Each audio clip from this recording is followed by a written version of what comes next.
ძალიან ადრე გარდამეცვალა. მე ვიყავი პატარა როგორ, პირველ კურსზე ვიყავი. 18 წლის ვიყავი, როცა გარდაიცვალა მამა ჩემი. ეხლა ისეთი ნათქვამია, რომ ეხლა ყველა შვილისთვის მამა განსაკუთრებულია, ხო? მამას ბაძავს, მით უმეტეს ბიჭები. მერე გოგო ისეთი მამის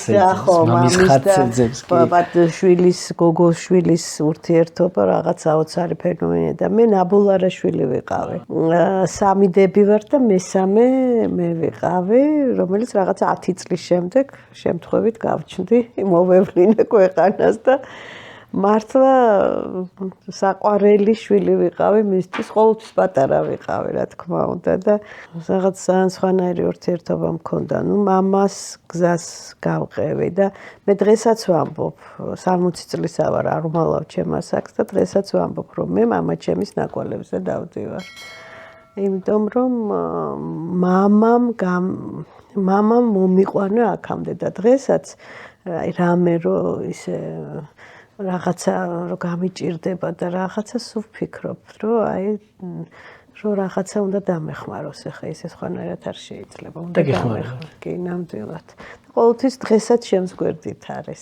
ძალიან ისე გარდამეცვალა ჩემს ხელში.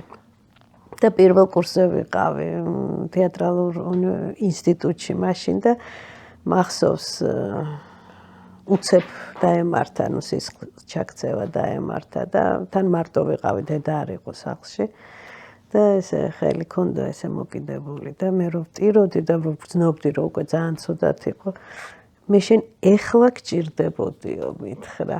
იმიტომ რომ ნუ ინსტიტუტში რაღაცა თეატრში მივედი მე რა თქმა უნდა და ძალიან დიდი მადლობა და კიდე აღნიშნავ იმას რომ ბატონ თემურჩხეიძეს მოუხდი კიდევ ბევრჯერ მომიხდია მადლობა და კიდე მოუხდი მადლობას რომ მე მახსოვს ესეთი ნათქვამი ჩემთვის პირადად არის თქო სანამ მე ცოცხალი ვარ ეკარო დაამთავრებს ჩვენთან მოვა თეატრში და იქნება ჩვენი თეატრის მსახიობიო და მართლაც შეასრულა ეს მისი ნათქვამი და იმის შემდეგ 40 წელი გავიდა და ვარ თეატრში.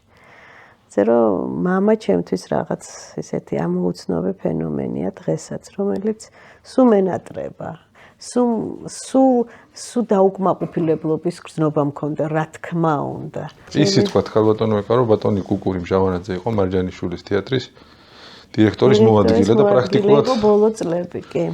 მისი დამსახურება ის რომ დღეს მსახიობი ყავს ქალბატონი ეკა. პირველად მამამ გამომიყვანა სცენაზე, ეს ვიყავ მე 8 წლის ასაკში, როცა მამა იყო კიდე სასოფლო-სამეურნეო ინსტიტუტი იყო მაშინ ესე და იყო სახალხო თეატრი.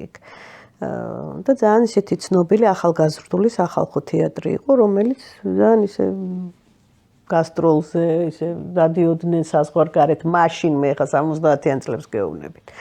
იქ დაახლოებით 32 წელი იმუშავა მაგ თეატრში და თავის საქმის პროფესიონალი იყო და ძალიან უყვარდა და უპატიოსნესი კაცი იყო ხა ეს კაცრი თუ იყო და თუ ჩვეოდა რაღაც იმ კაცი ჩემს მიმართ არ იყო ვერ იყო თორე ჩემი დების მიმართ იყო ისინი უფროსები იყვნენ და მე მახსოვს რომ ჩემი ძალიან ისეთი იყო არსად არ უშვებ და აბა წესიერად აბა ისე იქ არ გაიხედოთ აქეთ არ და მე უცებ აღმოჩნდი თეატრალურ ინსტიტუტში